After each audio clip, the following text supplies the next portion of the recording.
Bene data bakundwa b'umwami Yesu Kristo, mwese abakurikira izi nyigisho tubahaye ikaze mu biganiro bya Saveur Divine.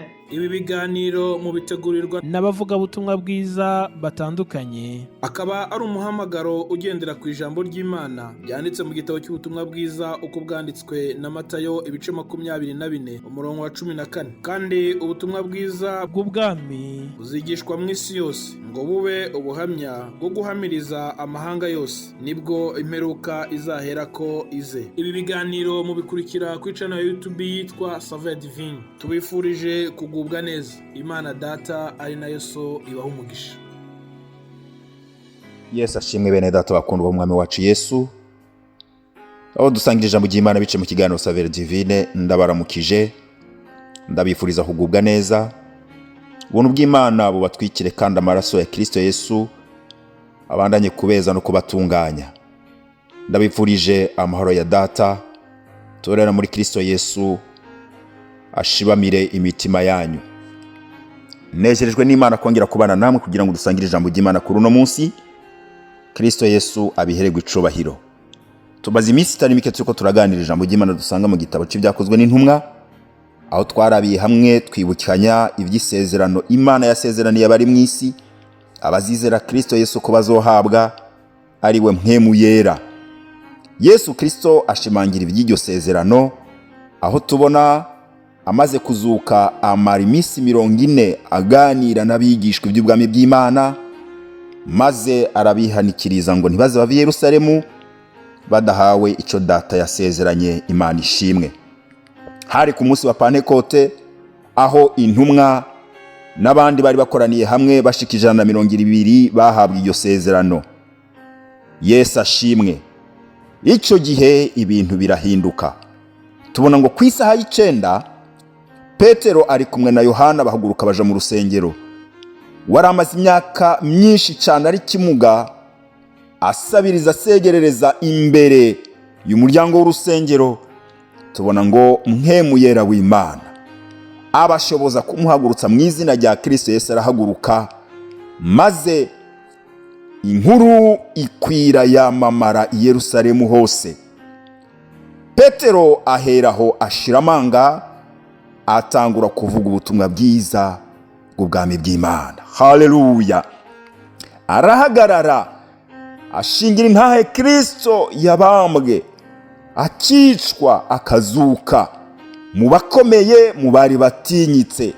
Jambo ry'Imana ritwereka ngo uyo munsi 5,000 byizera Kristo. Abantu 5,000 bizera Kristo Yesu nashimwe.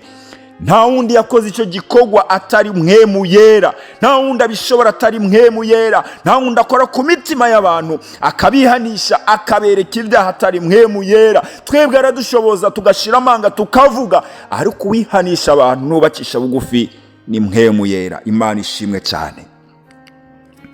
Tubona ngo intumwa abigishwa, mpwemu yera w'Imana maze kubaza ko baharahagurutse bakwiragira hirya no hino, Yerusalemu, Isamari, Galilaya, Yudaya, mbere gushika ku mpera y'isi, bamamaza ubutumwa bwiza bwa Kristo bashize amanga.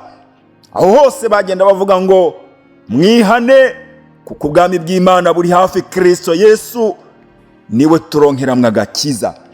Nubwo butumwa twahawe kuvuga subwa amafaranga, subwa amamodoka, subwa amazu, yasubwa imigisha yo mwisi, ivyo nibindi numugisha tubonera mu gakiza. Ariko icyo twahawe kuvuga n'ubu butumwa utubwira Kristo Yesu, butubwira ko agakiza kabonetse, Data yagatanze mu mwana wiwe.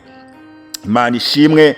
Kuwizera wese yihane maze arakizwa ababarirwe abo mwana w'Imana. Tubona abigishwa bakoreshejwe bikomeye hirya no hino aho baciye bamamaza ubutumwa bwiza bwa Kristo. Abantu benshi barihana bamenya ibya Mesiya umucunguzi. Hirya no hino abari barinjiwemo n'abadayimoni, mpwemu bizera bavamwo, abagwayi benshi barakira, ibitangaza by'Imana biramamara, ijambo rya Yesu rirakomera, kandi izina rya Data rihabwa icubahiro mu Bayuda mbere no mu banyamahanga. ariko kuva ku munsi wa mbere wa kino cyumweru kugeza ku munsi wa gatanu turiko turarabira hamwe ibyabaye Imana imaze kubakoresha ibi bitangaza. Imana imaze kubakoresha iby'ubushobozi hakurikiyeho guhamwa. Bene data bakundwa b'umwami wacu, inzira y'umusaraba twatanguye gukurikira Kristo Yesu si inzira ya ambiance, si yo kujya, si yo kunywa, si yo kunezerwa, ariko ni inzira y'umubabaro n'agahamo no gutotezwa. Umunezero tuzowugira igihe tuzerekanwa na Kristo Yesu turangije urugamba, ariko tukiri mu ntambara. Bene data, nagomba ndababwire ngo ni inzira y'umuruho n'amaganya, ni inzira yo gutotezwa, ni inzira yo kurenganywa. Dusoma ijambo ry'Imana dusanga hano mu gitabo cy'ibyakozwe n'intumwa igice cya 22, turasoma umurongo waho wonyene wa 22. Mutwe amajambo aravuga ngo abayuda bakura hasi ngo Pawulo yicwe, baramwumviriza gushitsa kuri iryo jambo, maze barasemerera n'ijwi rirenga bati, kura umeza atyo mu isi, na kare ntiyarabereye kubaho, Imana idufashe. Aya majambo tuyasoma ni inkuru ivuga kuri Pawulo ahejeje ariko arasozera urugendo Kristo yamutumye gukora. Yazungurutse hirya no hino avuga ubutumwa bwiza bw'ubwami, maze igihe kiragera aho yari yegereje kuva mu isi. Tubona ngo yasubiye Yerusalemu. Amaze gusubira Yerusalemu, maze avuga ubutumwa bwiza, ashinga intahe. Tubona ko imbere y'abategetsi, imbere y'abanyedini n'abakomeye, yashinze intahe aravuga uko yamenye Kristo Yesu. Mbere atinyuka no kuvuga ngo na cya gihe batera amabuye Stefano niho narindi, kandi nari ndabishigikiye ntoteza izina rya Kristo, atari ku uyu munsi ndi umuja, umugaragu wa Kristo. Haleluya. Amaze kuvuga ayo majambo kuko bari bazi Pawulo wari we akiri Sahuri, n'ingene yari umuhanga canke umunyabwenge mu byerekeye ibyo kwiga ijambo ry'Imana, maze ngo barababara abayuda bagira umujinya mwinshi, bavugiriza induru rimwe, baravuga ngo niyicwe, ntakwiye kuvuga amajambo nk'ayo. Bene data bakundwa b'umwami, gushingira intahe Kristo Yesu nukwemera guhamwa, nukwemera gutotezwa. Ubutumwa bwiza bw'ubwami ntibunezeza abo mu isi, ntibushimisha abatware n'abategetsi bo mu isi, kubera ko Satani adakunda ijambo ry'Imana. Satani ari umwansi w'ubutumwa bwiza bw'ubwami bw'Imana, kuko ubu bwami bwa Kristo buza gusenyura ubwami bwa Satani. Niyo mpamvu Satani ababara. Rero abakurikiye Kristo Yesu, bene data, haleluya, tunezerwe kandi dushime Imana nitwahamwa tugatotezwa tuzira izina ry'Imana. Hari abavuga ijambo ry'Imana barigoretse uko bitari, bakerekana ko urugendo twatanguye ari rwo kunezerwa, ari rwa ambiance, kugira amamiliyaridi menshi, kugendera mu madega akomakomeye n'amamodoka akomakomeye, kugira amazu n'amaetaje akomakomeye.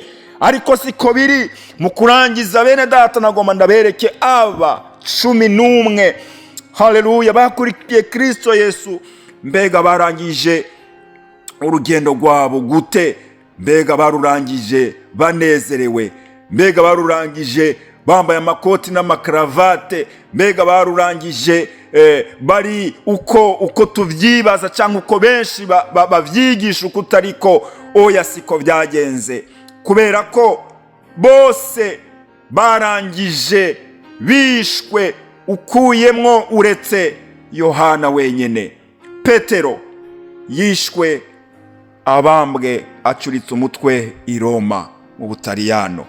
Hariho Yakobo yari mwungere w'urushengero i Yerusalemu, bamuteretse ku mutwe w'urusengero ku metero 30.